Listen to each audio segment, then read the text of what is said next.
Hello दोस्तों, आपका स्वागत है। आज हम आपसे एक बहुत ही सिंपल सा सवाल पूछेंगे कि क्या आपने कभी ट्रेन में ट्रैवल किया है? और अगर हाँ, तो कभी आपने सोचा है कि जिस ट्रेन में हम इतने आराम से बैठकर घूमते हैं, वो चलती कैसे है? कहीं भी लंबे ट्रैवल पे जाने के लिए या फैमिली ट्रिप प्लान करने के लिए इंडिया के ज़्यादा लोग ट्रेन ट्रैवल को प्रेफर करते हैं, क्योंकि ये अफोर्डेबल होने के साथ साथ आरामदायक भी है। लेकिन क्या आपने कभी सोचा है कि ये जो ट्रेन कंपार्टमेंट होता है, जिसमें हम इतने आराम से बैठ के घूमते हैं, आखिर ये बनता कैसे है? ये सब कहाँ बनता है? कहाँ होता है इसका निर्माण? जिस रेलवे ट्रैक पे ये ट्रेन दौड़ती है, आखिर वो कैसे बनाई जाती है, कैसे बिछाई जाती है, क्या है पूरी प्रक्रिया? क्या आपने कभी इन सब चीजों पे सोचा है? अगर नहीं सोचा है तो अब सोचना शुरू कर दीजिए, क्योंकि आज हम आपको यही सारी बातें बताएंगे जो शायद आपको ना पता हो। तो कहीं जाइएगा मत, बने रहिए वीडियो में हमारे साथ, एंड तक बहुत ज्ञान मिलने वाला है, समझ लीजिए। चलिए, इस वीडियो में सबसे पहले बात करते हैं रेल इंजन की। तो आपको तो पता ही होगा कि अपने शुरुआती दिनों में हम रेल इंजन के लिए विदेशों पर निर्भर रहते थे, उसमें भी सबसे ज्यादा इंग्लैंड के ऊपर।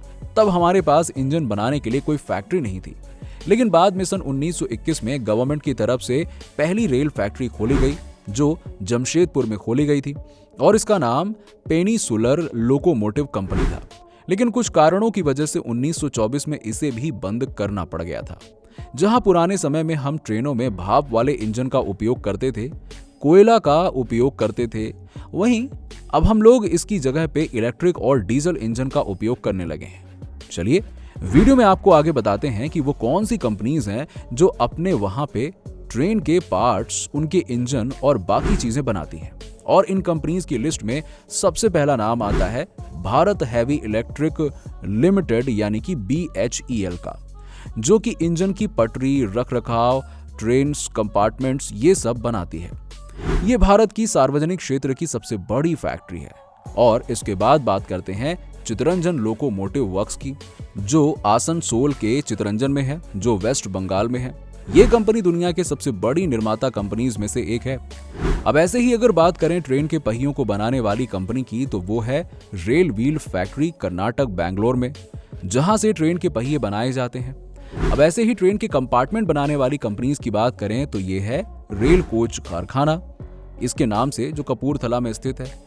यहां से अब तक 51 प्रकार के लगभग 16,000 डिब्बों का निर्माण किया जा चुका है। यस, तो आइए वीडियो को आगे बढ़ाते हुए हम आपको बताते हैं कि इन रेल पटरियों को आखिरकार बिछाया कैसे जाता है, क्या प्रोसेस होती है इनकी, जिससे कि ये टेढ़ी मेढ़ी सी दिखने वाली रेल ट्रैक की पटरियां इतनी मजबूती से टिकी रहती हैं, जिस पे इतनी लंबी और लोडेड ट्रेन दौड़ती रहती है। तो दोस्तों, इन पटरियों को बिछाने से पहले हमें सबसे पहले कुछ चीजों पर ध्यान रखना चाहिए, जिससे कि फ्यूचर में हमारी ट्रेन अच्छे से दौड़ सके। इसके लिए हमें ट्रैक बिछाने के लिए ऐसी जगह को सेलेक्ट करना होता है जहां पे पानी रुकता ना हो, क्योंकि ट्रेन की पटरियों के लिए रुका हुआ पानी बहुत खतरनाक होता है। इसीलिए हम ऐसी लोकेशन चुनते हैं जहां से प्रॉपर पानी के निकलने की जगह हो, पानी रुके ना, उसके बाद उस जगह पे ट्रैक बिछाना होता है। वहां की साफ सफाई करवाते हैं, और जैसे अगर रास्ते में कोई पेड़ या कुछ और चीजें आ जाती हैं तो उसे वहां से हटवाया जाता है। फिर वहां की जमीन को एक बार बराबर करवाया जाता है, और उसके बाद रेलवे ट्रैक पे सब ग्रेड्स को बिछाया जाता है। इसको सबसे नीचे बिछाने की वजह यह होती है कि अगर कभी कभी बारिश हुई या कोई पानी ट्रैक पर आ गया, तो ये पानी जमीन के नीचे ना रुके और आसानी से निकल जाए, नहीं तो ट्रेन की पटरियों में जंग लग जाएगी, और जिससे कि ट्रेन के पहिए इससे स्लिप हो जाएंगे और आगे नहीं बढ़ पाएंगे और हमारी ट्रेन रुक जाएगी। अब इसके बाद बारी आती है बॉटम ब्लास्ट की, जो छोटे छोटे पत्थर होते हैं, जिसको ट्रैक पर बिछाया जाता है, जिससे कि हैवी ट्रेन इस पे गुजरे तो ये पटरियों को बैलेंस बनाए रखने में मदद करे और स्लिप ना करे। अब इसके बाद स्लीपर को बिछाया जाता है, और पहले ये स्लीपर को लकड़ियों पर बनाया जाता था, लेकिन अब इन्हें कंक्रीट का बनाया जाता है। लकड़ियों का होने की वजह से कुछ सालों में ये सड़ने लगते हैं, और कुछ टाइम बाद ये लकड़ियां खराब हो जाती थी, जबकि कंक्रीट के साथ हम इन सब प्रॉब्लम से बच जाते हैं। और इसके बाद अब लोहे की 2 पटरियों को बिछा दिया जाता है, जिस पे हमारी ट्रेन दौड़ती है। इन पटरियों को बिछाने के बाद आपस में वेल्डिंग मशीन से जोड़ देते हैं, जिस पे ये फिक्स्ड हो जाते हैं।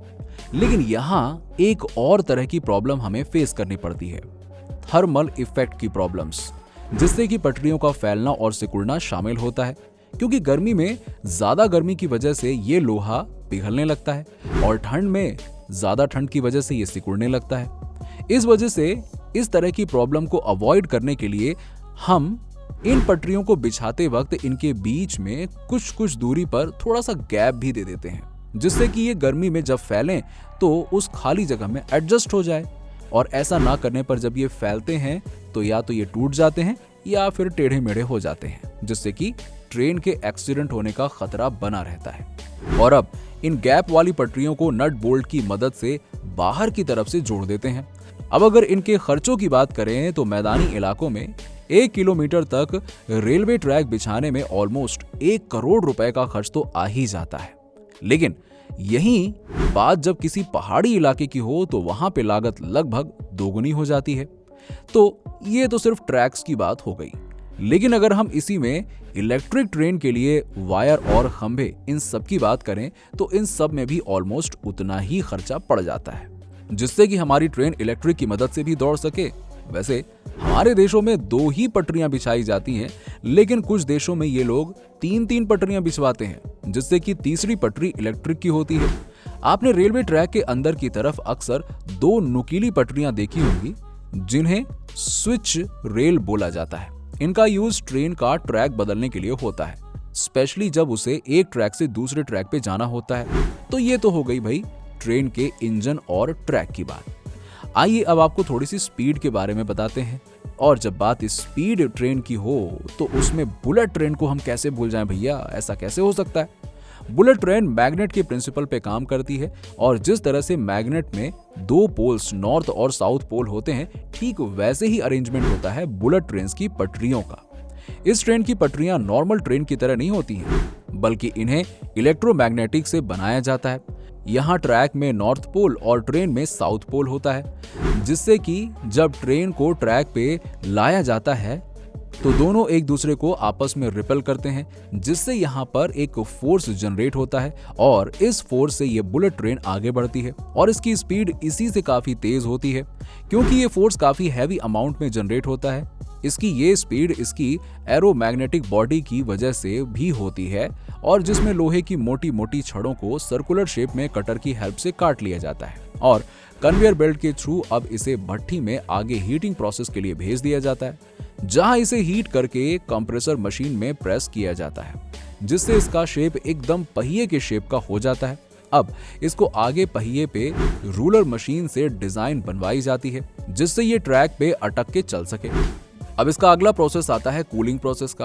अब इसको कूल करने के बाद इन्हें आगे के एजेस को शार्प करने के लिए मशीन में प्रोसेस किया जाता है, जो इन्हें चमकीला बना देता है, जिसे एक्सल के साथ ऐड किया जाता है और अब इन्हें पेंटिंग करके सॉकर के साथ जोड़ दिया जाता है और इसके आगे ब्रेक्स को जोड़कर इसके सारे पार्ट्स की विजुअल टेस्टिंग करते हैं।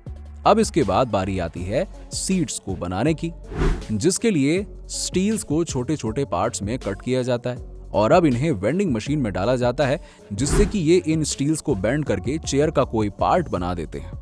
अब इसके बाद सीट पे यूज होने वाले कपड़े को कट करके सीट के साइज और शेप के अकॉर्डिंग इसकी सिलाई कर दी जाती है।